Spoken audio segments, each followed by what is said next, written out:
नमस्कार दोस्तों, मैं हूं राघवेंद्र। स्वागत है आप सभी का इन खबर पर। हरियाणा विधानसभा चुनाव के परिणाम आए।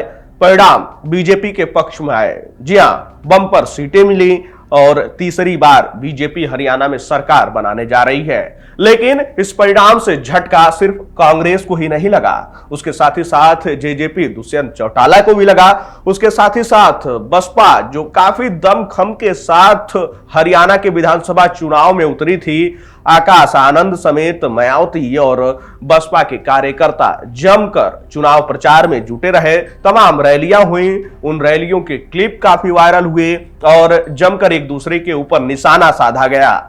लेकिन परिणाम आया तो शून्य बटा सन्नाटा हाथ लगा, जिसको लेकर मायावती भी भड़क गई, क्योंकि चुनाव परिणाम जब आया तो उसके बाद कई तरीके की चर्चाएं होने लगी। राजनीतिक गलियारे में जाट बनाम अन्य जातियां होने लगा। जाट बनाम अन्य जातियों को जोड़कर जब देखा जाने लगा कि जाट एक तरफ हो गए और उसके बाद बाकी जो जातियां थीं वो एक तरफ। अब मायावती भी जाटों को घेरने लगी। चुनाव परिणाम आने के बाद मायावती ने एक्स पर पोस्ट करते हुए लिखा कि हरियाणा विधानसभा आम चुनाव बीएसपी व इनेलो ने गठबंधन करके लड़ा, किंतु आज आए परिणाम से स्पष्ट है कि जाट समाज के जातिवादी लोगों ने बसपा को वोट नहीं दिया, जिससे बीएसपी के उम्मीदवार कुछ सीटों पर थोड़े वोटों के अंतर से हार गए। हालांकि बीएसपी का पूरा वोट ट्रांसफर हुआ, जबकि यूपी के जाट समाज के लोगों ने अपनी जातिवादी मानसिकता को काफी हद तक बदला है और वे बीएसपी से एमएलए तथा सरकार में मंत्री भी बने हैं। हरियाणा प्रदेश के जाट समाज के लोगों को भी उनके पद चिन्हों पर चलकर अपनी जातिवादी मानसिकता को जरूर बदलना चाहिए, यह खास सलाह। वहीं बीएसपी के लोगों द्वारा पूरी दमदारी के साथ यह चुनाव लड़ने के लिए सभी का हार्दिक आभार प्रकट करती हूं। वह आश्वस्त करती हूं कि उनकी मेहनत बेकार नहीं जाएगी।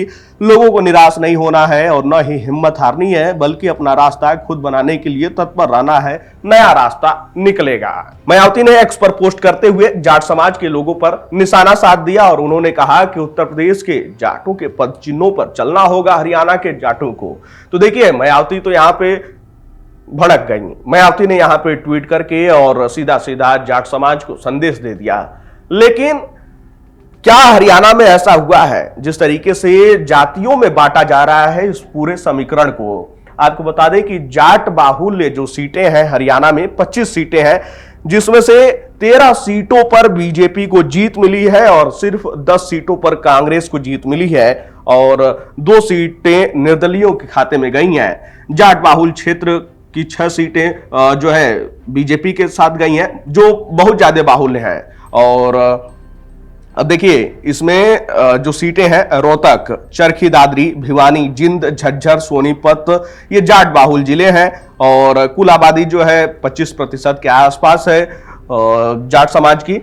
और इसमें जो है चरखी दादरी में 2 और भिवानी में 3, सोनीपत में 4 और जिंद में 4 सीटें बीजेपी जीती है। तो देखिए, जो जातियों में बांटा जा रहा है कि जाट समाज और अन्य जातियां हैं वो एक तरफ हो गई, जाट समाज एकमुश्त हो गया, यानी कि विपक्ष में खड़ा हो गया, तो ऐसा नहीं नजर आता है। और खैर, इस चुनाव परिणाम के बाद मायावती ने जो संदेश दिया है, अब उसके बाद देखना होगा कि जाट समाज की तरफ से क्या कुछ प्रतिक्रिया आती है और जाट समाज क्या कुछ कहता है। लेकिन हरियाणा के विधानसभा चुनाव का जो परिणाम आया, उससे जबरदस्त झटका कांग्रेस को भी लगा। बसपा जो 37 सीटों पर चुनाव लड़ रही थी और इन लोग के साथ गठबंधन था, दमखम के साथ चुनावी मैदान में उतरी थी, सरकार बनाने का भी दावा किया जा रहा था, लेकिन मुंह की खानी पड़ी है। खैर, आपको क्या लगता है कि जाट समाज क्या कुछ प्रतिक्रिया देगा?